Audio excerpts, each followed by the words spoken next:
Andy Johnston. We are looking at creativity, creative thinking, and 4 types of thinking that make up creativity. These are put forth by E. Paul Torrance, well known in creativity. Now, these are not the only types of thinking that make up creativity, but this gives us a good place to start. Creative thinking, creativity, involves divergent thinking, thinking that diverges or goes away from a single point. Convergent thinking, thinking that converges or comes together on a single point. And analysis, evaluation, that type of thing. Which is better, convergent, divergent? Neither. They complement each other. Outstanding people in their fields need both types of thinking. As a teacher, I need to create, synthesize, combine ideas to get new ways of doing things, and converge, I need to evaluate and make them work in order to use them in my classroom. These are complementary ways of thinking, not either or. Here are 4 types of thinking that make up creativity. Fluency, generating a great many ideas. Quantity. All right, the thinking frame. I can teach students how to do this by teaching them the steps explicitly.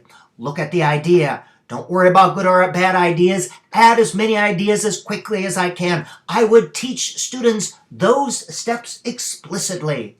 Flexibility, generating different kinds of ideas. Variety.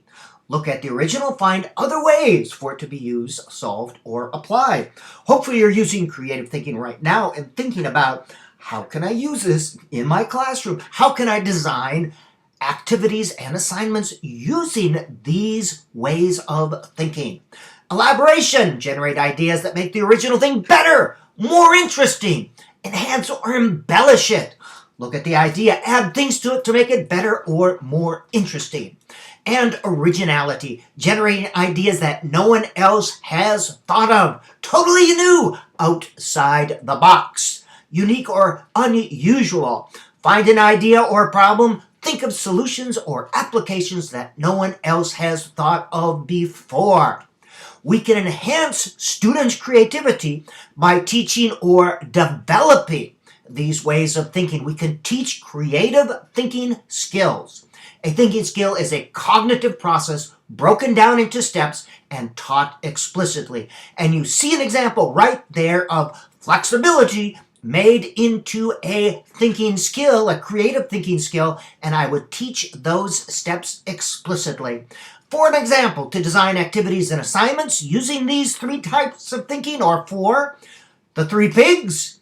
Generate a list of as many things as you can with pigs in them. Post-reading activity. Generate a list of stories with evil characters. How many different ways could the wolf get into the 3 pigs' house? What could be added to the 3 pigs' house to make it more wolf-proof? What could be added to the story to make it more interesting?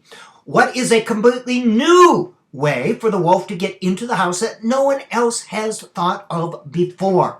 All right, these are types of thinking. I could use these as a post-reading activity. There should not be a comma there, by the way, and I know that. 4 aspects of creativity.